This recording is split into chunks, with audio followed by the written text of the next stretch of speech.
कौन अलैंगिक जनन एसेक्सुअल रिप्रोडक्शन की विधि है? एसेक्सुअल रिप्रोडक्शन की कितने टाइप्स होते हैं ये हमने थ्योरी क्लास में आप लोगों को बताया था, 5-6 टाइप्स बताए थे, ठीक ना। जिसमें पहला आया था फ्यूजन, उसके बाद बडिंग, उसके बाद जो है बीजाणु जनन, उसके बाद पुनरुद्रभवन, उसके बाद कायिक जनन, ये सभी टाइप्स था ना। तो यहाँ पर देखिए विखंडन, बीजाणु जनन, मुकुलन, ये सभी बताए हुए थे और ये सभी किसके टाइप्स है? एसेक्सुअल रिप्रोडक्शन के टाइप्स है। तो क्या हो जाएगा राइट आंसर? डी हो जाएगा, ठीक है। उसके बाद दूसरा नंबर क्वेश्चन है, किस प्रकार के जनन प्रक्रिया में जनक के शरीर से कलिका, जिसको इंग्लिश में बड बोलते हैं, BUD बड, ठीक है, बड निकलती है या बड के द्वारा जो है जनन होता है, नए जीव की उत्पत्ति होती है। तो बर्ड से सीधा याद रखना है कि बडिंग, जिसको हिंदी में बोला जाता है मुकुलन, बर्ड के द्वारा मुकुलन होता है, उसके द्वारा जो है नया जीव उत्पन्न होते हैं। तो क्या हो जाएगा? ए नंबर हो जाएगा, मुकुलन के द्वारा नए जीव उत्पन्न होते हैं, कलिका के द्वारा जो है नया जीव उत्पन्न होता है, ठीक है। चलिए आगे बढ़ते, अगला क्वेश्चन देखिए। अगला क्वेश्चन है, परागकोश एंथर में पाया जाता है। परागकोश में क्या पाया जाता है? एंथर क्या होते थे? 2 लोब के होते थे, ठीक है, ऐसे होते थे ना एंथर। एंथर में 4 चैम्बर, हमने आपको बताया कि 4 चैम्बर होते हैं, जिसके अंदर क्या रहते हैं? मेल गेमेट यानी कि पोलिन ग्रेन, जिसको हिंदी में बोला जाता है परागकण। तो यहाँ पर सी नंबर देखिए, आपको परागकण पाया जाता है किसके अंदर? एंथर के अंदर, ठीक ना। चलिए चौथा नंबर क्वेश्चन देखिए। और जितने भी पेड क्लास के स्टूडेंट हैं उन सभी को टेंशन नहीं लेना है, आप लोगों को तो PDF मिल ही चुका है। और कल जो आप लोग अपने से बनाए हुए थे क्वेश्चन को, उनसे मिलाइए और कमेंट बताइए कितना आप लोगों का सही हुआ, क्योंकि पेड वाले सभी स्टूडेंट को बताने की ज़रूरत नहीं है कि जो भी होमवर्क दिया जा रहा है उसको करना ही करना है। अदर स्टूडेंट करे ना करे, लेकिन आपको करना ही करना है। नहीं कीजिएगा तो 2 बार 3 बार वार्निंग देंगे, अगला बार आपको ग्रुप से रिमूव कर देंगे, है ना। तो करना ही करना है। चलिए अगला क्वेश्चन देखिए। अगला क्वेश्चन है, स्त्री केसर कार्पेल्स के आधारीय भाग को क्या कहते हैं? स्त्री केसर्स यानी कार्पेल्स के आधारीय भाग को क्या बोला जाता था? ऐसे सुराही की तरह होता था, जिसके ऊपर वाले भाग को क्या बोलते थे? एस्टिग्मा।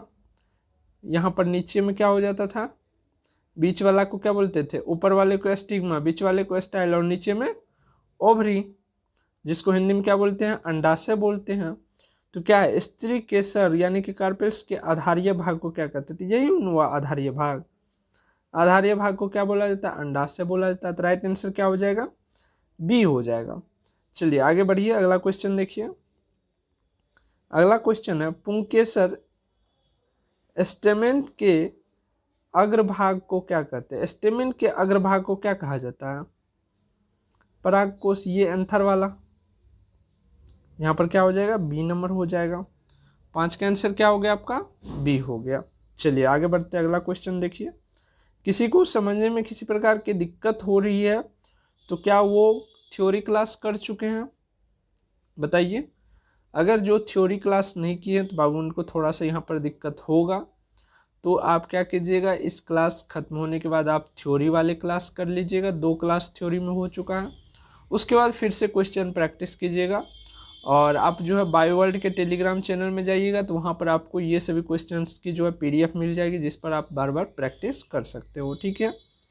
ये क्वेश्चंस जो है सभी स्टूडेंट के लिए फ्री है। बाकी इसमें 150 लगभग क्वेश्चन इन दोनों चैप्टर से देने वाला हूँ, वो केवल पेड स्टूडेंट को मिलेगी। फ्री वाले स्टूडेंट को सारा फैसिलिटी नहीं मिलेगा, है ना। तो पेड वाले स्टूडेंट जितने भी हैं, आप सभी को 150 क्वेश्चन पर प्रैक्टिस करना है। चलिए आगे बढ़िए।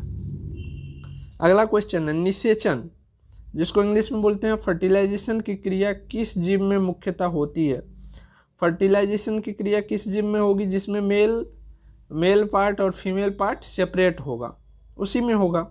जैसे कि पुष्पी पादप, पुष्पी में भी होता है, मेल पार्ट होता है, फीमेल पार्ट होता है, और जंतु में भी होता है मेल फीमेल। तो क्या हो जाएगा? सी नंबर हो जाएगा। अमीबा में नहीं होगा, ईस्ट में नहीं होगा, क्योंकि अमीबा में किस प्रकार से होता है?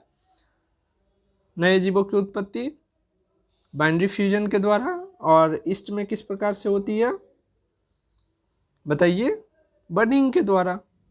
कवक, ईस्ट और हाइड्रा में किस प्रकार से, बडिंग के द्वारा। तो इन दोनों में होगा नहीं, और सी नंबर में पुष्पपादप में इसलिए होगा क्योंकि यहाँ पर मेल पार्ट भी रहता है और फीमेल पार्ट भी रहता है, और जंतु में तो आप लोग देखे ही होंगे, है ना। चलिए आगे बढ़ते हैं, अगला क्वेश्चन देखते हैं। अगला क्वेश्चन है, निषेचन के फलस्वरूप अंडाशय की दीवार बनाते हैं। निषेचन के फलस्वरूप अंडाशय की दीवार क्या बनाते थे, फल भित्ति बनाते थे, अर्थात वो भी क्या है, फल ही है, तो बी नंबर हो जाएगा। क्लियर हो रही है बताइए, थ्योरी पढ़ने के बाद क्लियर हो रही है सारा क्वेश्चन। नर युग्मक तथा मादा युग्मक के संयोजन से बनते हैं। नर युग्मक और मादा युग्मक यानी कि मेल गेमीट और फीमेल गेमीट के मिलने से क्या बनते हैं जी, जैगोट बनते हैं। क्या हो जाएगा, 8 का ए हो जाएगा। 9 नंबर क्वेश्चन है, स्त्रियों के मानसिक चक्र में एक परिपक्व अंडाणु किस दिन अंडाशय से बाहर निकलते हैं। तो आप लोगों को हम बता चुके हैं, ह्यूमन रिप्रोडक्शन में भी बता चुके हैं, इसमें भी शायद बताए होंगे कि 14वें दिन जो होते हैं वो एक परिपक्व अंडाणु होते हैं फीमेल के अंडाशय से बाहर निकलते हैं। कहाँ पहुँच जाते हैं, अस्थैमस जंक्शन के पास पहुँच जाते हैं। उसके बाद जो है फर्टिलाइजेशन होता है, फिर जैगोट बनता है, फिर इम्प्लांटेशन होता है और फिर भ्रूण का रूप ले लेता है। ठीक है, चलिए आगे बढ़ते हैं। 10वां नंबर क्वेश्चन है, निम्नलिखित में कौन लैंगिक जनन संचरित रोग नहीं है। इनमें से कौन एक जो लैंगिक संचरित रोग नहीं है वो आपसे पूछा गया, जल्दी से बताइए।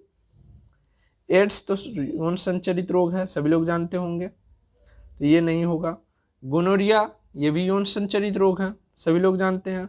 सिफिलिसिस ये भी यौन संचरित रोग है, तो ये तीनों के तीनों जो है वो क्या है, यौन संचरित रोग है। लेकिन टाइफाइड जो है वो यौन संचरित रोग नहीं है, तो यहाँ पर पूछा गया यौन संचरित रोग नहीं है, तो यही क्या हो जाएगा आंसर आपका, डी नंबर हो जाएगा।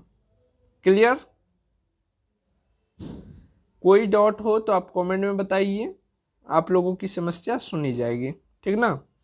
चलिए आगे बढ़ते हैं। अगला क्वेश्चन देखिए आपके सामने है, अलैंगिक जनन से किस प्रकार की कोशिका विभाजन होती है। अलैंगिक जनन से किस प्रकार की कोशिका विभाजन होती है बताइए, बताइए बताइए। चलिए इसको HW में देते हैं, क्योंकि 2-3 बार शायद ये क्वेश्चन आप लोगों को टकराया है और बहुत ही इंपॉर्टेंट क्वेश्चन है, इसीलिए दे रहे हैं। अगर आप लोगों को इम्पोर्टेंट लगेगा तो आप लोग कमेंट में पूछिएगा कि सर इसका आंसर बताइए, नहीं लगेगा तो बस ऐसे ही चलते जाइएगा, है ना। चलिए अगला क्वेश्चन देखते हैं। ईस्ट में सामान्यतः अलैंगिक जनन होता है। ईस्ट में जो है किस प्रकार से जनन होता है, अभी हम बता चुके हैं, बडिंग के द्वारा। बडिंग को हिंदी में क्या बोलते हैं, मुकुलन, ठीक ना। क्या हो जाएगा, सी हो जाएगा। सभी लोग मिलाते चलिए कितना सही हो रहा है आप सभी का। अगला क्वेश्चन है, बहुकोशिकीय जीवों में होने वाले मुकुलन का उदाहरण है। बहुकोशिकीय जीव आप लोगों को बताए थे कि मुकुलन जो होते हैं एक कोशिकीय और बहुकोशिकीय दोनों में होते हैं। एक कोशिकीय के अंतर्गत कौन कौन से आ जाते हैं, कवक, ईस्ट आ जाते हैं, तथा बहुकोशिकीय के अंदर कौन आ जाते हैं, मुकुलन में हाइड्रा आ जाते हैं। तो इसमें देखिए हाइड्रा है, बिल्कुल डी नंबर में है, तो डी नंबर हो जाएगा। एक कोशिकीय में क्या क्या आया, कवक और ईस्ट आया, और वहीं बहुकोशिकीय में क्या आ गया, हाइड्रा आ गया। याद रखिएगा मुकुलन दोनों जीव में होते हैं, एक कोशिकीय और बहुकोशिकीय दोनों में होते हैं, है ना। उसके बाद अगला क्वेश्चन देखिए। अगला क्वेश्चन है, बीजाणु जनन अलैंगिक जनन की मुख्य विधि है। बीजाणु जनन किस में होता है, क्योंकि ये क्या है, एसेक्सुअल रिप्रोडक्शन का एक प्रकार, एक टाइप्स है, ठीक ना। तो जल्दी से बताइए किस में होगा, जल्दी से बताइए, क्योंकि थ्योरी क्लास में बता चुके हैं आप लोगों को। जीवाणु में, ठीक है, शैवाल में, कवक में, इन सभी में क्या होगा बताइए, बीजाणु जनन होगा। तो यहाँ पर कवक आपका पहला ऑप्शन है, तो क्या हो जाएगा, कवक हो जाएगा। उसके बाद और कौन कौन सा मिल रहा है आप लोगों को, चलिए इसका आंसर आप लोग बताइएगा ना।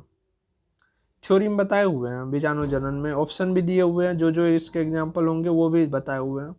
तो थ्योरी क्लास कर करके फिर यहाँ पर आप आंसर कीजिएगा अगर याद नहीं है तो, है ना।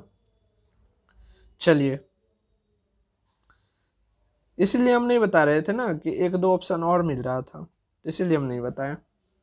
तो अब जब पढ़िएगा आप लोग फिर बताइएगा तो आपके दिमाग में हमेशा बनी रहेगी। और एक क्वेश्चन दिए हुए थे इस बीच में कम्युनिटी में, यूरिन में जो है यूरिया कितने परसेंट होते हैं। सब बकलोल बकलोलिया सब 96% मार रहे हैं। अजीब, मतलब क्या बताए आप लोग को। जब आप पेशाब करने जाते हैं तो यूरिया ही करते हो क्या। केवल 2% यूरिया होता है, 96% जल होता है। बकलोल सब 2%, केवल 2% यूरिया होता है, बाकी 96% जल होता है उसमें, है ना। चलिए आगे बढ़ते हैं। 15 नंबर क्वेश्चन देख के हमको हंसी आ, इतना हंसी आ रहा था सबको देख करके कि बहुत ही कम स्टूडेंट है जो कि 2% मारे तो बाकी 96%। कोई कोई तो ये भी बोल रहे थे सर 95 ही होगा, और बुक में 95 देखे, यहाँ पर 96 दे दिया। कितना महामूर्ख समय। चलिए 15 नंबर क्वेश्चन देखिए, कैलस का निर्माण होता है। कैलस का निर्माण किसके द्वारा होता है। लैंगिक जनन से होता है, या मुकुलन में होता है, या उत्तक संवर्धन में, या बीजाणु जनन में। जल्दी से बताइए। कैलस हम बता चुके हैं आप लोगों को, फटाक से आंसर बताइए जल्दी से जल्दी से। उत्तक संवर्धन में, ठीक है, टिश्यू कल्चर जिसको बोला जाता है। उत्तक संवर्धन में कैलस का क्या होता है, निर्माण होता है। चलिए 16 नंबर क्वेश्चन पढ़िए, अंडाशय के भीतर पाया जाता है। अंडाशय के भीतर क्या पाया जाएगा जी। वर्तिका पाया जाएगा। वर्तिका अगर पाया जाएगा बताइए। केवल केवल क्या होगा, बीजांड पाया जाएगा, ठीक ना। क्या हो गया, 16 का आंसर सी हो गया। चलिए आगे बढ़िए। आगे है भ्रूण कोश एम्ब्रायोसेक का अस्तित्व रहता है किसमें, बीजांड में। एम्ब्रायोसेक किस में रहेगा, बीजांड में रहेगा। तो राइट आंसर क्या हो जाएगा, सी हो जाएगा। चलिए उसके बाद 18 नंबर क्वेश्चन है, स्वपरागन किन पौधे में संभव है। स्वपरागन सेल्फ पोलिनेशन, एक ही पौधे के एक ही पुष्प में या एक ही पौधे के दूसरे पुष्प में। तो बताइए इनमें से क्या होगा। स्वपरागन तभी होगा जब क्या होगा, सॉरी, पौधा के पुष्प में क्या होगा, मेल पार्ट और फीमेल पार्ट दोनों उपस्थित होंगे, तब क्या होगा, सेल्फ पोलिनेशन होगा। क्रॉस पोलिनेशन तभी होगा जब फ्लावर में जो है एक ही पार्ट उपस्थित हो। क्या हो जाएगा 18 का आंसर, जल्दी से बताइए। केवल उभयलिंगी, ठीक है, एक लिंगी में नहीं होगा। एक लिंगी रहेगा तो क्रॉस पोलिनेशन हो जाएगा, उड़ करके दूसरे फूल में जाना पड़ेगा, जो कि क्रॉस पोलिनेशन का नेचर है।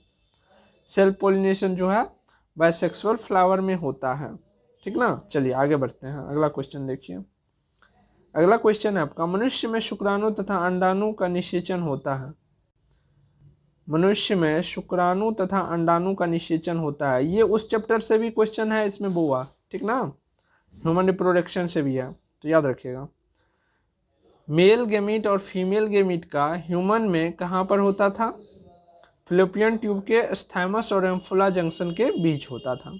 तो यहाँ पर सीधा सा दे दिया है फ्लोपियन ट्यूब में, तो राइट आंसर हमारा क्या हो जाएगा, डी नंबर हो जाएगा, फ्लोपियन ट्यूब में, ठीक ना। उसके बाद 20 नंबर क्वेश्चन पढ़िए, किस स्थिति में कॉर्पस ल्यूटियम सक्रिय रहकर हार्मोन प्रोजेस्टेरॉन का रिलैक्सिन स्रावित करता है।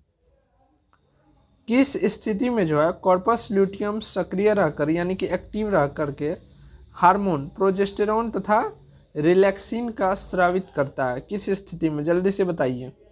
बहुत ही इंपॉर्टेंट क्वेश्चन है, जल्दी से बताइए। जबकि हम बता चुके दोनों हार्मोन के बारे में, ह्यूमन रिप्रोडक्शन वाले क्लास में हम बता चुके हैं, ध्यान तो रहता नहीं है आप लोगों को। अंडाणु के निषेचित होने के बाद, अंडाणु के निषेचित नहीं होने की स्थिति में, बताइए क्या हो जाएगा। अंडाणु के निषेचित नहीं होने की स्थिति में, जब फर्टिलाइजेशन नहीं होता है उस स्थिति में दोनों क्या होता है, रिलीज होता है। चलिए आगे बढ़ते हैं। अगला क्वेश्चन देखिए, अगला क्वेश्चन है लैंगिक जनन संचरित रोग हार्पिस। हार्पिस के बारे में बताए थे ना। हार्पिस किससे होता है, बैक्टीरिया से होता है, वायरस से होता है, प्रोटोजोआ से होता है या ईस्ट से होता है। चलिए होमवर्क रहा आप लोगों को। और पेड ग्रुप के जितने भी 40-45 स्टूडेंट हैं, अगर 40-45 स्टूडेंट का एक का भी होमवर्क नहीं आया ना तो फिर देख लीजिए आपको क्या सजा मिलेगी। गलत सही जो भी हो आपको आंसर करना है, ठीक ना, गलत सही आंसर करना है। चलिए आगे बढ़ते हैं, अगला क्वेश्चन करते हैं। अगला क्वेश्चन है, बीच में आ जाओ, साइड कहाँ जा रहे हो। चलो अगला क्वेश्चन देखिए, स्त्रियों में मूत्र जनन नलिकाओं का रोग ट्राइकोमोनियसिस, ट्राइकोमोनियसिस है। ट्राइकोमोनियसिस किससे होता है ये आपसे पूछा जा रहा है, जल्दी से बताइए। सभी रोग के बारे में हम बता चुके थे। बैक्टीरिया से कौन सा रोग होता है, वायरस से कौन सा रोग होता है, और ग्रुप में आपको नोट्स भी मिलता था तो उसमें बताया गया कि कौन सा रोग किसके कारण होता है। तो जल्दी से बताइए क्या होगा।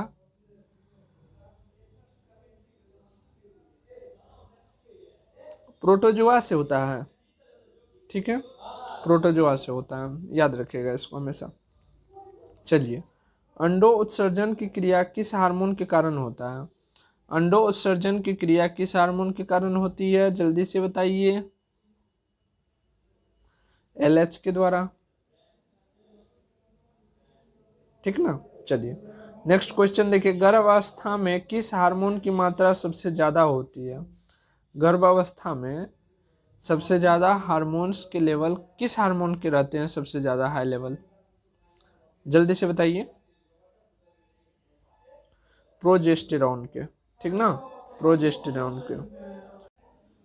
अगला क्वेश्चन देखिए, अगला क्वेश्चन है मनुष्य में जयूरा यानी कि प्लासेंटा का निर्माण कब होता है। प्लासेंटा जो होती है वो मदर बॉडी और फीटस जो होते हैं, भ्रूण जो होते हैं, उनको ज्वाइंट करके रहते हैं और उसी के द्वारा न्यूट्रिशन उनको प्राप्त होता है, ठीक है। वो कब बनता है, भ्रूण रोपण के समय, जिसको इम्प्लांटेशन बोलते हैं। भ्रूण रोपण के 1 सप्ताह के बाद, भ्रूण रोपण के 4 सप्ताह बाद, या कभी भी, जल्दी से बताइए कब होगा, प्लासेंटा कब बनता है। बहुत ही इंपॉर्टेंट क्वेश्चन है, सभी के सभी 4 सप्ताह बाद बनते हैं, ठीक ना, याद रखिएगा 4 सप्ताह बाद। 4 सप्ताह के बाद जो होती है, मतलब भ्रूण जो होते हैं डिजेनरेट होकर जो गिर जाते हैं, वो नहीं हो सकता है नॉर्मल स्थिति में, क्योंकि उसके बाद प्लासेंटा बन जाता है और मदर बॉडी से जो होता है बहुत ही अच्छे से अटैच हो जाते हैं, ठीक ना। उसके बाद मतलब थोड़ा नॉर्मल एक्टिविटी जो होते हैं उसके दौरान वो भ्रूण नष्ट होकर के नहीं गिर सकते हैं प्लासेंटा बनने के बाद, याद रखिएगा। चलिए आगे बढ़ते हैं हम। 4 सप्ताह जो है ये डेट याद रखिएगा हमेशा। अगला क्वेश्चन देखिए, अगला क्वेश्चन है हाइड्रा में प्रजनन किस विधि से होता है, बताइए बताइए, जल्दी से बताइए। हाइड्रा में जो होता है म्यूकुलन के द्वारा भी होता है, बता चुके हैं, और किस विधि से होता है, बताइए बताइए। हाइड्रा में दो या 3 विधि से हम बता चुके थे हाइड्रा में किस किस प्रकार से होता है, और किस प्रकार से आप बता दीजिएगा, ठीक है। तो यहाँ पर राइट आंसर जो उसका हो जाएगा डी नंबर हो जाएगा, 1 से अधिक विधियां हैं, लेकिन फर्स्ट विधि मुकुलन हो गया, दूसरा क्या होगा वो आप बताइएगा, ठीक ना, ये बता दीजिएगा आप लोग। चलिए अगला क्वेश्चन देखिए,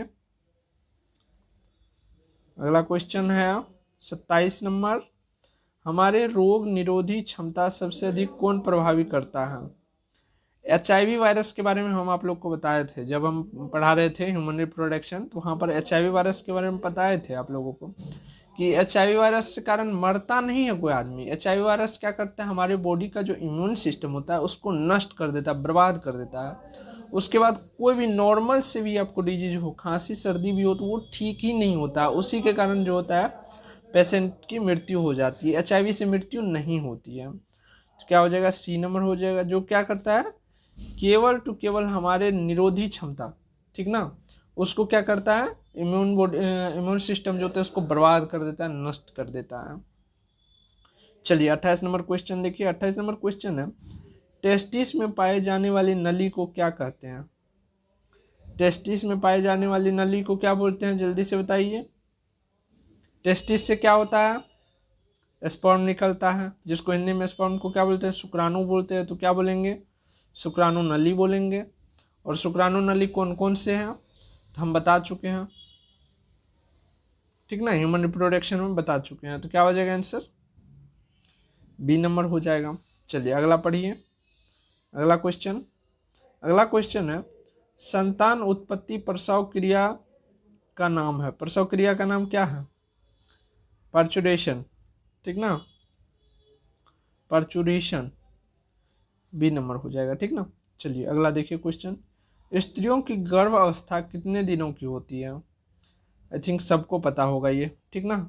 चलिए होमवर्क में दे रहे हैं, फिर भी लड़के को खास करके नहीं पता रहता। चलिए आज सिर्फ क्वेश्चन होगा जिसमें आप लोगों को फटाफट आंसर करना है, ठीक है। चलिए क्वेश्चन देखिए, 1 नंबर क्वेश्चन है, एक स्वस्थ स्त्री में मासिक चक्र कितने दिनों का होता है? एक जो हेल्दी वोमेन होते हैं उनमें मेंस्ट्रुएशन साइकिल जो चलते हैं कितने दिनों का चलती है, सबको पता होगा, कितने, 28 दिनों की, ठीक है। चलिए नेक्स्ट देखिए, नेक्स्ट क्वेश्चन है, प्रोस्टेट ग्लैंड किस में पाया जाता है? प्रोस्टेट ग्लैंड, जब हम ह्यूमन रिप्रोडक्शन वाले थ्योरी क्लास आप लोगों को पढ़ाए थे तो वहाँ पर प्रोस्टेट ग्लैंड का क्या काम होता है, कैसे होते हैं, कहाँ पर होते हैं, सबके बारे में पूरा डिटेल से बताए थे 3D डायग्राम के साथ। तो जो स्टूडेंट जो है ह्यूमन रिप्रोडक्शन वाले लेक्चर वाले क्लास नहीं देखें, पहले क्या हुआ, हम थ्योरी वाले लेक्चर करवा दिए हैं, उसके बाद अब जो है क्वेश्चन सॉल्व करवा रहे हैं ताकि theory plus objective part question जो है दोनों मजबूत हो जाए, ठीक है। चलिए फिर भी आप लोगों के लिए फिगर लेके आ गए हैं तो इनको दिखाते हैं, आप लोगों के सामने रखते हैं, ठीक है। यहाँ पर आप देख सकते हैं इस फिगर को, ये आपके सामने प्रोस्टेट ग्लैंड आ गया, ठीक है। चलिए इसमें मैं बता दे रहा हूँ, ये वाला हिस्सा देख रहे हैं आप, ये वाला है प्रोस्टेट ग्लैंड, ठीक है। और ये वाला है यूरिन ब्लाडर। यूरिन ब्लाडर से जो पासेज होती है वो भी यहाँ पर आती है और एक ही यूरेथ्रा के थ्रू खुलता है, ठीक है। और यहाँ पर से जो सेमिनल वेसिकल से जो आगे निकलती है स्पर्म, वो भी आकर के सिर्फ यूरेथ्रा के द्वारा ही पासिंग होता है, ठीक है। फीमेल में तो 2 ट्रैक होते हैं लेकिन मेल में सिर्फ एक ही होते हैं। ये जो आप देख रहे हैं प्रोस्टेट ग्लैंड, ये क्या करता है, ये यहाँ पर इसको बंद करते हैं। जब मान के चलिए यूरिन पास का समय है तो इस वाला को, सेमिनल वाला को बंद रखते हैं तो यूरिन पास हो जाती है। अगर सेमिनल से यहाँ पर सेमिनल वेसिल से जो स्पर्म पास होती है तो स्पर्म पासेज के समय क्या करती है, यहाँ पर यूरिन वाले को बंद कर देती है।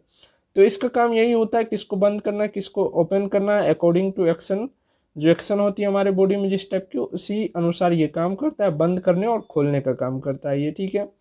यहाँ पर देख सकते हैं ज़्यादातर समय जो है सेमिनल वेसल्स की तरफ ही बंद रहते हैं क्योंकि स्पर्म ज़्यादा समय नहीं निकलता, यूरिन पास होते रहता है बराबर, ठीक है।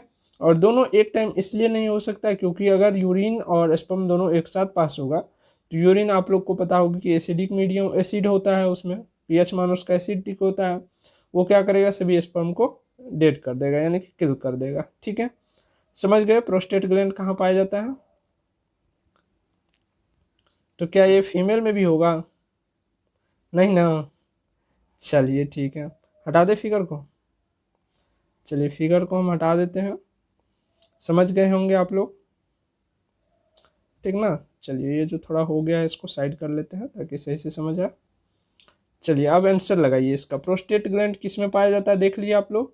पहला ऑप्शन है सभी स्तनधारी में, सभी स्तनधारी में पाया जाएगा तब तो मेल फीमेल दोनों हो जाएगा, ये ऑप्शन गलत है। दूसरा नंबर सिर्फ मादा स्तनधारी, मादा में तो पाया ही नहीं जाएगा, मतलब ये भी गलत है। तीसरा ऑप्शन है सिर्फ नर स्तनधारी में, बिल्कुल सही है क्योंकि नर में ही जो है वो सेमिनल वेसिकल्स और यूरिन दोनों के लिए एक ही पासेज होते हैं, ठीक है। फीमेल में अलग होते हैं लेकिन मेल में एक ही होते हैं। तो क्या हो जाएगा राइट आंसर, सी हो जाएगा।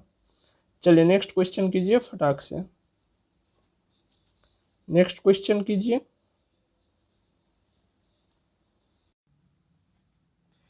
चलिए अगला क्वेश्चन देखिए, बैक्टीरिया और प्रोटोजोआ अनुकूल परिस्थिति में कैसे प्रजनन करते हैं। अनुकूल परिस्थिति मतलब उसको जो चाहिए एनवायरनमेंट उस टाइप का उसको मिल रहा है, तो उस स्थिति में जो है वो अपनी जनसंख्या में कैसे वृद्धि करेगा, ये आपसे पूछा जा रहा है। जल्दी से बताइए जिनको भी पता है।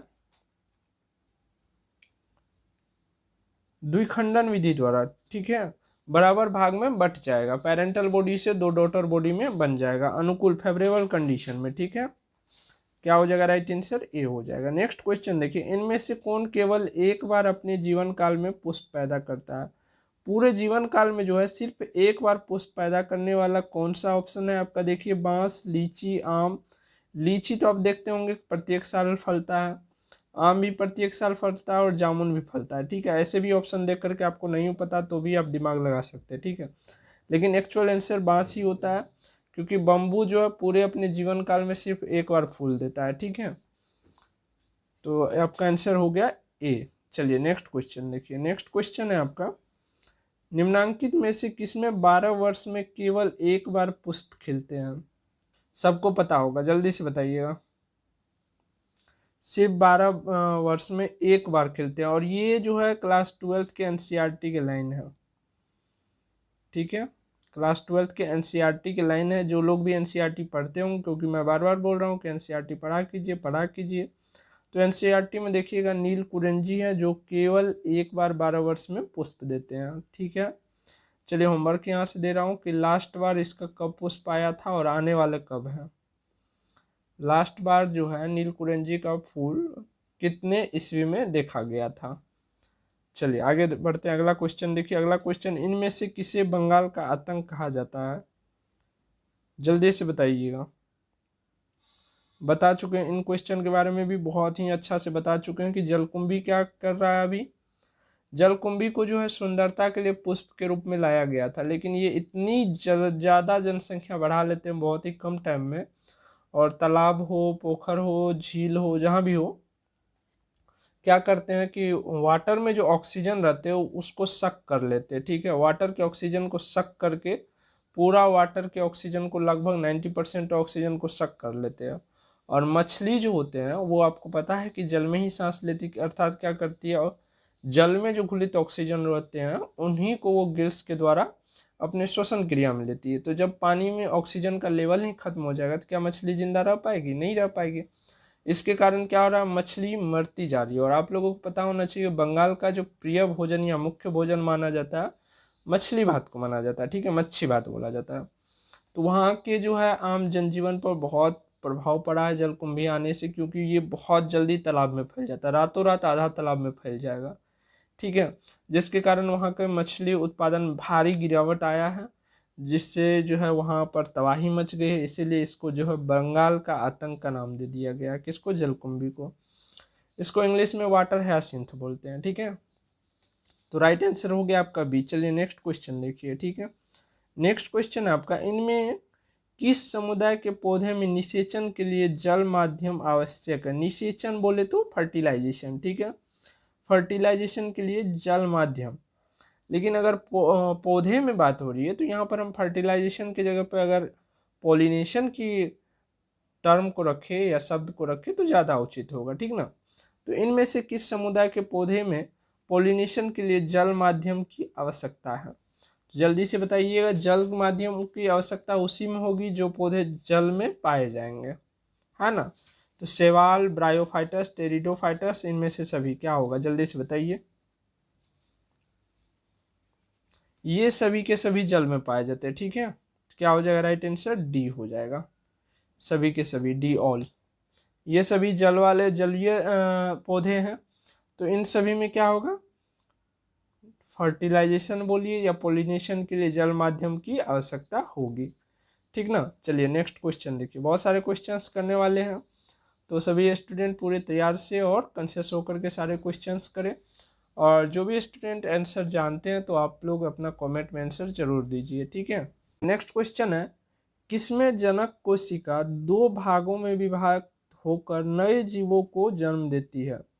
इनमें से कौन में जो है कोशिका जो है, एक कोशिका रह करके क्या होता है धीरे धीरे दो कोशिका में बट जाती है और दो नए जीवों की या दो नए सेलों के निर्माण करते हैं। तो मोनेरा होगा, प्रोटिस्टा होगा, दोनों होगा या पुष्पी पौधा, इनमें से कौन सा होगा? जल्दी से बताइएगा अगर आप लोगों को पता है तो। आप लोगों को पता होना चाहिए। मोनेरा और प्रोटिस्टा का जो होता है वेल डेवलप नहीं होता है, तो इन लोगों में जो मतलब मान के चलिए जनन बोलिए या नए सेल्स जो बनते हैं वो किस प्रकार से बनते हैं? जो पेरेंटल बॉडी होते हैं वो दो पार्ट में क्या होते हैं, बट जाते हैं, ठीक ना। तो क्या हो जाएगा, सी नंबर ऑप्शन हो जाएगा, मोनेरा एवं प्रोटिस्टा, ठीक है। प्रोटिस्टा होगा यहाँ पर, ठीक है। वो आप सुधार कर लीजिएगा थोड़ा। और इंग्लिश वाले जितने भी स्टूडेंट हैं, इंग्लिश मीडियम वाले जिनको परेशानी हो रही है, तो समझो बाबू यहाँ पर देखो 99% स्टूडेंट जो है वो हिंदी मीडियम के है, ठीक है।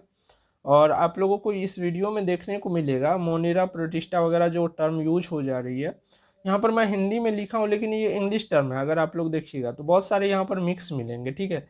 लेकिन फुल्ली इंग्लिश आप लोगों को नहीं दे पाऊंगा। जो लोग कमेंट कर रहे हैं, मैसेज कर रहे हैं कि सर इंग्लिश में पढ़ाइए, इंग्लिश नहीं दे पाऊंगा क्योंकि इंग्लिश के बहुत ही कम स्टूडेंट है और नंबर ऑफ ज़्यादा स्टूडेंट जो है वो हिंदी मीडियम के हैं, तो उन्हीं को देख करके सब कुछ किया जाता है, ठीक ना।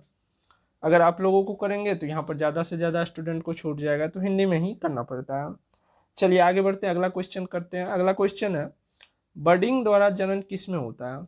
बडिंग को हिंदी में बोलते हैं मुकुलन। मुकुलन द्वारा जनन किस में होता है? हम बता चुके हैं। जल्दी से बताइए क्या होगा? कवक, ईस्ट और हाइड्रा, इन तीनों में होता है। तो यहाँ पर देखिए कौन सा ऑप्शन है आपका, सी नंबर ऑप्शन है ईस्ट, ठीक है। ये इन दोनों में नहीं होगा। चलिए नेक्स्ट क्वेश्चन देखते हैं, आगे बढ़ते हैं, फटाफट क्वेश्चन करते हैं। द्विखंडन किस में पाया जाता है? जल्दी से बताइए। अमीबा में भी होता है, पैरामीशियम में भी होता है, जलकुंभी में तो नहीं होता है। उसके बाद है अमीबा, पैरामीशियम दोनों। ये डी नंबर ऑप्शन हो जाएगा, ठीक ना। क्या हो जाएगा? डी, 40 का डी। चलिए नेक्स्ट क्वेश्चन देखिए। नेक्स्ट क्वेश्चन है, निम्न में से किस पेड़ को अपनी वृद्धि के लिए सर्वाधिक मात्रा में जल की आवश्यकता होती है? अपने वृद्धि के लिए जो है सर्वाधिक मात्रा में जल की आवश्यकता किस पौधे को होती है? आम को तो नॉर्मल चाहिए, कोई दिक्कत नहीं इसके लिए। बबूल को भी उतना खास ज़रूरत नहीं होता क्योंकि बबूल देखते होंगे कि आप जोते हैं फुलपाकी मिट्टी जिसको दोमट मिट्टी बोला जाता है उस पर भी ये हो जाते हैं। अमरूद तो घर वगैरह में हर जगह हो जाते हैं, इनको उतना जल की आवश्यकता नहीं होती है। तो लास्ट ऑप्शन आपका बच जाता है यूकलिप्टस, ठीक है। यूकलिप्टस का ही एक ऐसा पौधा है जिनको ग्रोथ के लिए यानी कि वृद्धि के लिए सर्वाधिक जल की आवश्यकता होती है, ठीक है। चलिए नेक्स्ट क्वेश्चन बढ़ते हैं। इन सभी क्वेश्चन को याद रखिएगा, ठीक है। अगला क्वेश्चन है, किस पादप में तना संचयन तथा चीरकालिता के कार्य करता है? किस पादप में तना संचयन तथा चीरकालिता के कार्य करता है? संचयन का कार्य जो है किस पौधे के तना करते हैं, ठीक है। स्टोरेज, स्टोरेज का काम जो स्टीम करते हैं तो किस पौधे के करते हैं ये आपसे पूछा जा रहा है। फटाक से बताइए, फटाक से बताइए जिनको पता है।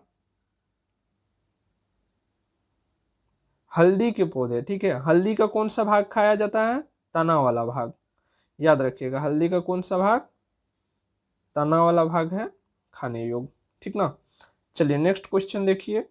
ये क्वेश्चन तना वाला जो है ये क्वेश्चन बराबर आते रहता है तो कंफ्यूज मत होइएगा, याद रखिएगा इसको हमेशा। पौधे में पित्राशय अंकुरण का अभिप्राय है। पित्राशय अंकुरण का अभिप्राय क्या है? चलिए ऑप्शन देखिए और फटाक से आंसर लगाइए। निपेचित बीज को भूमि में दबाने के पश्चात फल का परिवर्धन, तने में बनी खोलरों में संग्रहित मिट्टी में बीजों का अंकुरण, जनक वृक्ष पर लगे हुए फलों के भीतर बीजों का अंकुरण, अनेक बीजों का संगठन। पित्राशय अंकुरण, इस पॉइंट को ज़्यादा हाईलाइट कीजिए, उसके बाद जो है ऑप्शन में सही टिक लगाइए। जल्दी से बताइए। क्वेश्चन नंबर 43 है, ठीक है। जल्दी से बताइए। देखिए पित्राशय अंकुरण, पित्राशय अंकुरण मतलब फल में ही अंकुरण होगा, ठीक ना। तो यहाँ पर सी नंबर ऑप्शन देखिए, जनक वृक्ष पर लगे हुए फल के भीतर बीजों का अंकुरण, ठीक है, ये नंबर ऑप्शन को आप पढ़िए, तब आपको समझ में आएगी। फल के भीतर जो है अंकुरन हो गया, बीजों में जो है अंकुरन हो गया। कई बार किस तरह के फल में देखे होंगे, पपीता वगैरह के फल में देखे होंगे कि बीच में जो अंकुरन आ जाता है उसके बीच में, ठीक है, बिच्चा जो होते हैं उनके, उनमें अंकुरन आ जाते हैं बहुत लंबे समय तक रहने के कारण, ठीक ना। तो क्या हो जाएगा, राइट आंसर सी हो जाएगा। चलिए नेक्स्ट क्वेश्चन देखिए, नेक्स्ट क्वेश्चन कितना हो जाएगा, 44 हो जाएगा। नेक्स्ट क्वेश्चन है, भूमपोरिक अंकुरन पाया जाता है। भूमपोरिक अंकुरन किस में पाया जाता है, अरंडी में, ठीक है, इसको याद ही रखिएगा, ट्रिपल स्टार देके याद रखिएगा। चलिए नेक्स्ट क्वेश्चन देखिए, नेक्स्ट क्वेश्चन है, अधोभूमिक अंकुरन पाया जाता है। अधोभूमिक अंकुरन किस में पाया जाता है, जल्दी से बताइए। इंग्लिश वाले इंग्लिश देख लीजिए, आपके लिए भी व्यवस्था किए हुए हैं, घबराने की कोई ज़रूरत नहीं है, क्योंकि एग्जाम में जो है इंग्लिश हिंदी दोनों में क्वेश्चन रहेंगे, है ना। आप इंग्लिश हिंदी चूज नहीं करना जाता है वहाँ पर, क्योंकि बिहार का कोई भी इंट्रेंस एग्जाम हो लगभग हिंदी इंग्लिश दोनों रहते हैं, ठीक ना। तो इसमें भी हिंदी इंग्लिश दोनों में रहेंगे, तो टेंशन लेने की कोई आवश्यकता नहीं है। जल्दी से बताइए क्या हो जाएगा, अधोभूमिक अंकुरन का ऑप्शन क्या हो जाएगा, नहीं बता सकते हैं, मक्का जी, ठीक है, मक्का हो जाएगा। नेक्स्ट क्वेश्चन देखिए, विविपेरस अंकुरन किस में पाया जाता है। विविपेरस अंकुरन किस में पाया जाता है, जल्दी से बताइए। राइजोफोरा में, ठीक है, राइजोफोरा में। चलिए नेक्स्ट क्वेश्चन है, सामान्यतः अंकुरन के लिए किसकी आवश्यकता नहीं होती है। आवश्यकता तक पढ़ के टिक नहीं मार दीजिएगा, आवश्यकता नहीं होती है, पूरा क्वेश्चन पढ़िएगा लास्ट एंड तक, ठीक ना। कौन सा लास्ट में कौन सा प्रश्नवाचक चिन्ह लगा हुआ है, क्या लगा हुआ, वो देखने के बाद ऑप्शन देखिएगा। तो यहाँ पर कौन सी आवश्यकता नहीं है, ठीक ना। पहले आवश्यकता वाला को छांट लीजिए, फिर आवश्यकता नहीं वाला आप खुद ब खुद पता चल जाएगा। जल्दी से छाटिए, तो जल्दी से छाटिए। अंकुरन के समय क्या होता है, बीज मिट्टी के अंदर रहता है, जल की आवश्यकता पड़ेगी, टेम्परेचर की आवश्यकता पड़ेगी, हवा की भी आवश्यकता पड़ेगी मिट्टी के कणों से, लेकिन प्रकाश की आवश्यकता नहीं होगी, क्योंकि प्रकाश की आवश्यकता कब होती है, जब पत्ती लग जाते हैं, फोटोसिंथेसिस में प्रकाश की आवश्यकता पड़ती है। लेकिन बाकी समय सीड जर्मिनेशन के टाइम यानी कि अंकुरन के समय केवल इन तीनों का जरूरत महसूस होता है, इसका नहीं होता प्रकाश का, ठीक ना। तो जैसे आप लोगों को पता चल जाएगा कि अंकुरन में आवश्यकता किस चीज़ों की होती है, खुद ब खुद आप लोग छांट लीजिएगा, है ना। चलिए नेक्स्ट क्वेश्चन देखिए, ऑर्चिड के बीज होते हैं। ऑर्चिड के बीज कैसे होते हैं, हल्के तथा शुष्क, छोटे तथा चिकने वाले, अधिक बड़े एवं भारी, इनमें से कोई नहीं। क्या होगा, ऑर्चिड के जो बीज होते हैं वो हल्के और शुष्क होते हैं, ठीक ना। राइट आंसर क्या हो जाएगा, ए नंबर हो जाएगा। चलिए 59 नंबर क्वेश्चन देखिए, 59 नंबर क्वेश्चन है, भूर्ण किसमें मिलता है। भूर्ण किसमें मिलता है, भूर्ण किसमें मिलता है, हम कल यानी कि लास्ट बायोलॉजी की क्लास है उनमें बताए हुए हैं, भूर्ण किसमें मिलता है, जल्दी से बता सकिए, जल्दी जल्दी जल्दी, लेट नहीं करना है, फटाफट क्वेश्चन लगाना है। बीज में, बिल्कुल सी नंबर हो जाएगा। चलिए आगे बढ़ते अगला क्वेश्चन कीजिए, अगला क्वेश्चन फटाक से लीजिए, सामने में है, सीड विकसित होता है यानी कि बीज विकसित होता है। आज के टेस्ट में भी ये क्वेश्चन था क्या, सीड विकसित होता है, शायद होगा ना, आज के नहीं कल के, संडे टेस्ट होती है ना, टेस्ट में। बीज किससे विकसित होता है, स्त्री केसर से, बीजांड से, अंडाशय से, परागकोश से। परागकोश तो नहीं होगा क्योंकि ये मेल पार्ट होते हैं, ठीक ना, होंगे तो फीमेल पार्ट से ही, और फीमेल पार्ट में किससे होंगे, बीजांड या अंडाशय, यही दोनों में से कोई एक होगा। अब इतना कर दिया, अब तो बताइए, अब बताइए, बीजांड से होगा, ठीक है, क्या हो जाएगा, राइट आंसर बी हो जाएगा। चलिए नेक्स्ट क्वेश्चन कीजिए, लीची फल का खाने योग्य भाग होता है। लीची फल का कौन सा खाने योग्य भाग होता है, एरील, ठीक है, एरील, बिच्चा के चारों ओर जो होते हैं वही ना खाए जाते लीची, बड़े चाव से। चलिए नेक्स्ट क्वेश्चन देखिए, नेक्स्ट क्वेश्चन है, नारियल का खाने योग्य भाग होता है। नारियल का कौन सा खाने योग्य भाग होता है जी? बहुत ही इजी क्वेश्चन है, आप लोग आंसर कीजिए इसका। बहुत स्टूडेंट आंसर नहीं करते, जो कि बहुत गलत बात है। आपको थोड़ा भी अपने ऊपर विश्वास नहीं कि आप सही आंसर दे सकते हैं? सही आंसर नहीं दे सकते तो इतना भी हिम्मत नहीं कि आप गलत भी आंसर दे सकते हैं क्या? इतना जरा सा भी हिम्मत नहीं कि आप कमेंट में गलत भी आंसर दे सके? तो आप काहे स्टूडेंट है, जाइए गाय भैंस चराइए, हल उल चलाइए। चलिए नेक्स्ट क्वेश्चन देखिए। नेक्स्ट क्वेश्चन फटाक से कीजिए। पके हुए आम का खाने योग्य अकार्य भाग होता है। खाने योग्य भाग को क्या बोलते हैं? बाह्य फल भित्ति, मध्य फल भित्ति, अंतः फल भित्ति या फल भित्ति? क्या कहते हैं, जल्दी से बताइए, जल्दी से बताइए। मध्य, ठीक ना, मध्य हो जाएगा। चलिए नेक्स्ट है, नारियल तथा आम के फल होते हैं। नारियल तथा आम के फल कैसे होते हैं? पोम, बेरी, टू, पीपो। कैसा होता है, जल्दी से बताइए जिनको भी पता है। टूप होते हैं, ठीक है, याद कर लीजिएगा इस सबको बहुत ही अच्छा से। चलिए आभासी फल। आभासी फल का उदाहरण है फॉल्स फ्रूट। जैसे ही आ जाए आभासी फल तो सबसे पहले सेब खोजिएगा, सेब ना मिले तो काजू खोजिएगा, ठीक है। आभासी फल, आभासी फल क्या होता है, पता है किसी को? आभासी फल क्या होता है बताइए। उसके नीचे में देखिए 55 नंबर क्वेश्चन आभासी फल, और नीचे में 56 नंबर क्वेश्चन है सत्य फल। जिनको भी पता है बताइए तो फटाक से।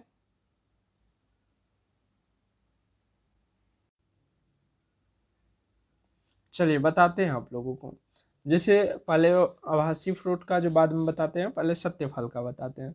देखिए, अधिकांश फल का विकास जो होता है वो अंडाशय से होता है।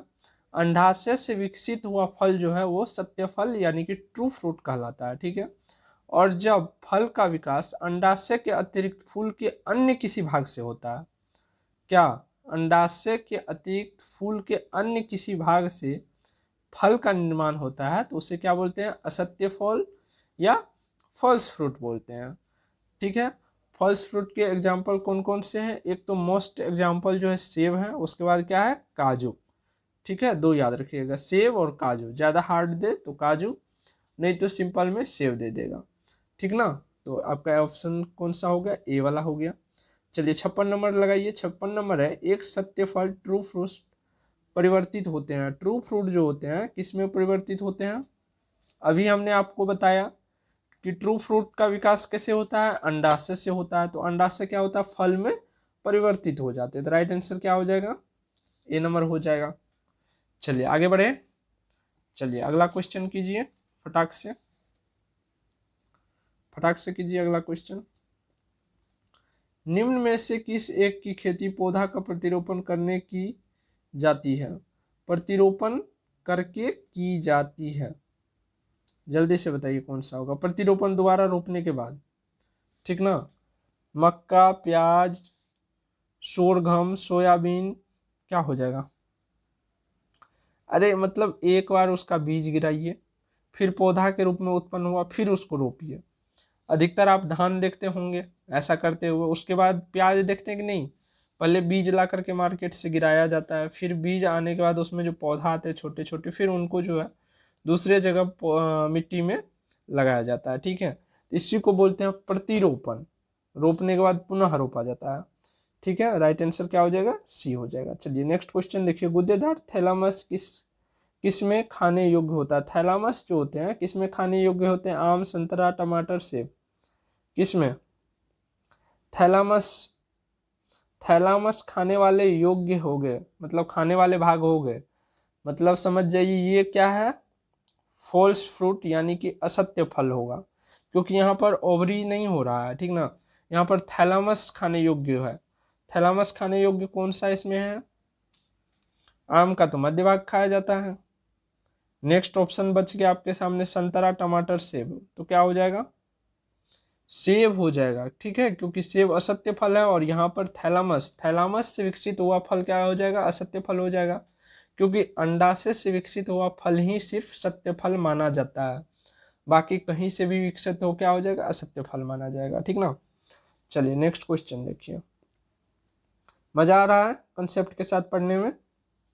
सभी लोग लाइक दबा दीजिए अगर मज़ा आ रहा है तो, ईमानदारी से सभी लोग लाइक कर दीजिए और एक एक शेयर कर दीजिएगा, ठीक है। चलिए नेक्स्ट क्वेश्चन देखिए, निम्नलिखित में से कौन सा फल अनिषेक फलनीय है। अनिषेक फलनीय को ही बोलते हैं अनिषेचक जनन, ठीक है, पार्थेनोजेनेसिस, इंग्लिश में बोलते हैं पार्थेनोजेनेसिस।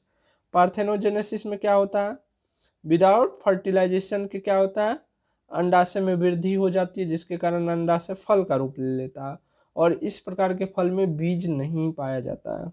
क्या, इस प्रकार के फल में बीज नहीं पाया जाता है, ठीक ना। तो क्या हो जाएगा राइट आंसर आपका। सहतूत में भी क्या होते हैं, बीज होते हैं, सेब में भी होते हैं, स्ट्रॉबेरी में होते हैं, लेकिन केला में जो है नहीं होते हैं, ठीक ना। केला एक एग्जाम्पल है किसका, पार्थेनोजेनेसिस का। अनिषेचक जनन का अगर पूछे आपको एग्जाम्पल तो भी केला मारिएगा, अगर पार्थेनोजेनेसिस का भी एग्जाम्पल पूछे तो भी किसको मारिएगा, केला को मारिएगा, ठीक ना। चलिए नेक्स्ट क्वेश्चन है, बिना निषेचन के एक अंडाशय के फल में विकसित होने को कहते हैं। अभी हमने बताया, इंग्लिश नाम बताया था क्या, पार्थेनोकार्पी, ठीक ना। विदाउट फर्टिलाइजेशन के क्या होते हैं, उसके ओवरी क्या होते हैं, फल का रूप ले लेते हैं, विकसित हो जाते हैं और फल बन जाते हैं। इस प्रकार के फर्टिलाइजेशन को या इस प्रकार के फल बनने के प्रोसेस को क्या बोलते हैं, पार्थेनोकार्पी बोलते हैं, ठीक ना। तो राइट आंसर हो गया आपका बी। चलिए नेक्स्ट क्वेश्चन देखिए, नेक्स्ट क्वेश्चन है, पार्थेनोजेनेसिस होता है हार्मोन्स के बिना फल का परिवर्धन, बिना निषेचन के फल का परिवर्धन, बिना निषेचन के अंडाणु का परिवर्धन, बिना निषेचन के भ्रूण का परिवर्धन। कौन हो जाएगा जल्दी से बताइए। बिना निषेचन के अंडाणु का परिवर्धन, यहाँ पर फल है, ठीक ना। बी नंबर ऑप्शन देख के सभी लोगों को लगा होगा, लेकिन यहाँ पर फल है और हमने क्या बताया कि अंडाणु यानी कि ओवरी का जो क्या होता है, डेवलपमेंट होने लगता है विदाउट फर्टिलाइजेशन, ठीक ना। तो राइट आंसर सी हो जाएगा पार्थेनोजेनेसिस के लिए। चलिए नेक्स्ट क्वेश्चन देखिए, नेक्स्ट क्वेश्चन आपका, पर परागण लाभदायक होता है क्योंकि इसके कारण होता है। पर परागण, ठीक है, पर परागण लाभदायक होता है, क्यों लाभदायक होता है जल्दी से बताइए जिनको भी पता है। पर परागण कैसे लाभदायक होता है जल्दी से बताइए।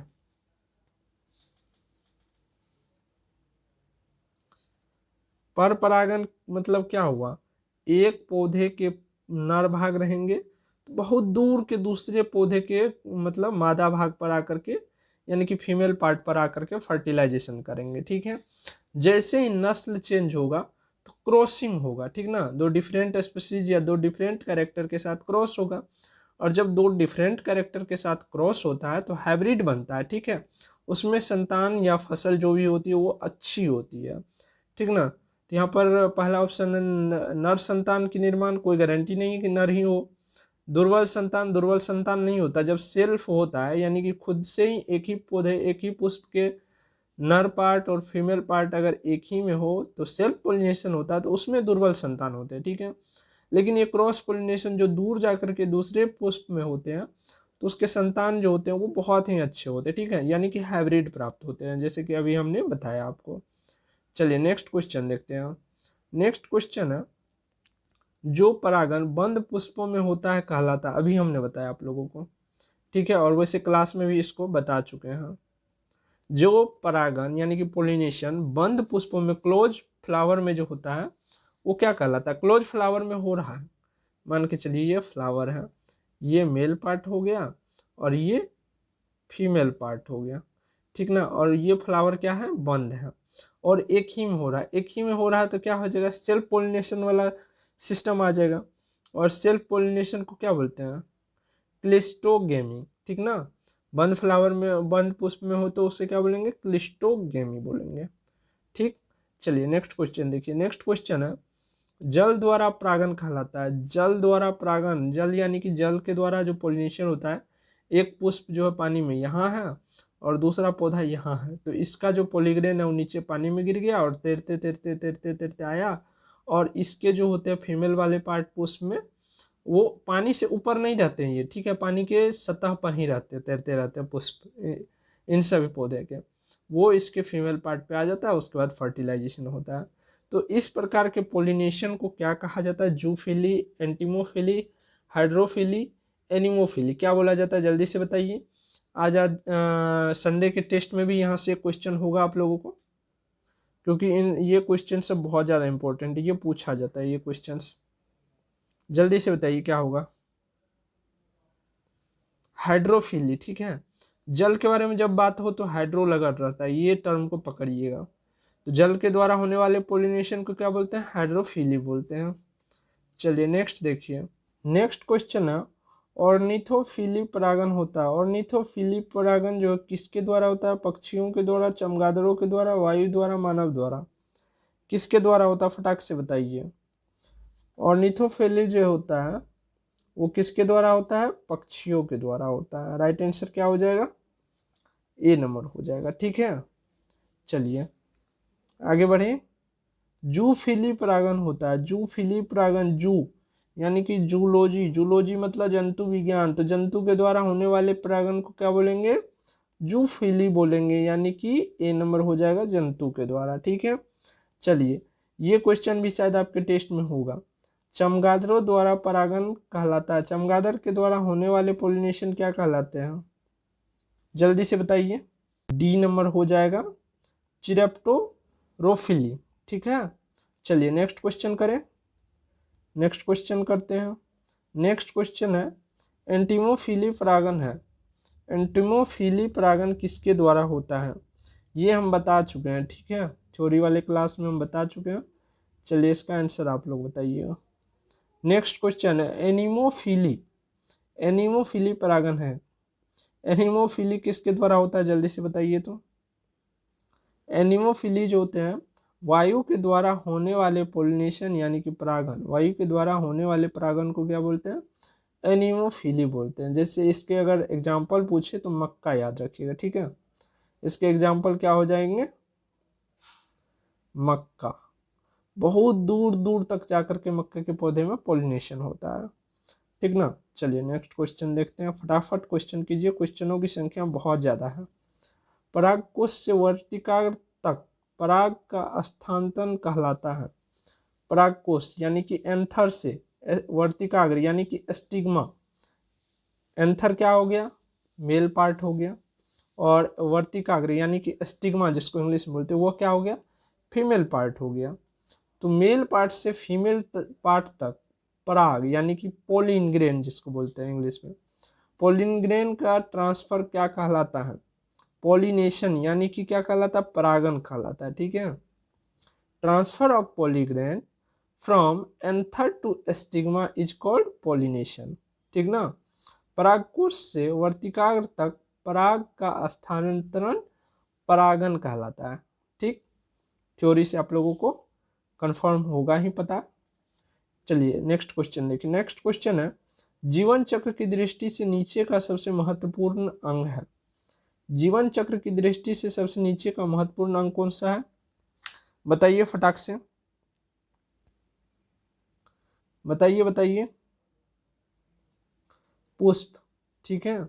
जीवन चक्र किसको बोला जाता है? पुष्प चक्र को, ठीक ना। चलिए नेक्स्ट क्वेश्चन देखिए। नेक्स्ट क्वेश्चन है, निम्नलिखित में से कौन सा विश्व के सबसे बड़ा पुष्प है?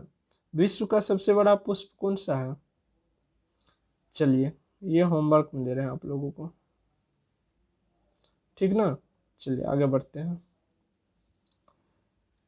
अगला क्वेश्चन है, न्यूमेटाफोर्स। न्यूमेटाफोर्स प्रायः मिलती है। न्यूमेटाफोर्स जो है कहाँ मिलती है? प्रायः जलोद्भिद में जो है न्यूटामेटाफोर्स जो है प्रायः मिलती रहती है। नेक्स्ट क्वेश्चन देखिए, नाशपाती का कौन सा भाग खाया जाता है? नाशपाती का कौन सा भाग खाया जाता है? जल्दी से बताइए जिनको पता है। पुष्पासन, ठीक है, पुष्पासन खाया जाता है। चलिए नेक्स्ट क्वेश्चन देखते हैं। नेक्स्ट क्वेश्चन है, किस पौधे का फल भूमि के नीचे पाया जाता है? किस पौधे का फल जो है भूमि के नीचे पाया जाता है? जल्दी से बताइए। मूंगफली देखे हैं कैसे फलता है? नीचे में रहता है, ठीक है, उसके जड़ में जो है लगे रहते हैं मूंगफली के कोड लगे रहते हैं, उसमें बिच्चा रहा है। जो मूंगफली हम लोग खाते हैं फोड़ फोड़ के, वही रहते हैं, वो नीचे जड़ में लगे रहते हैं।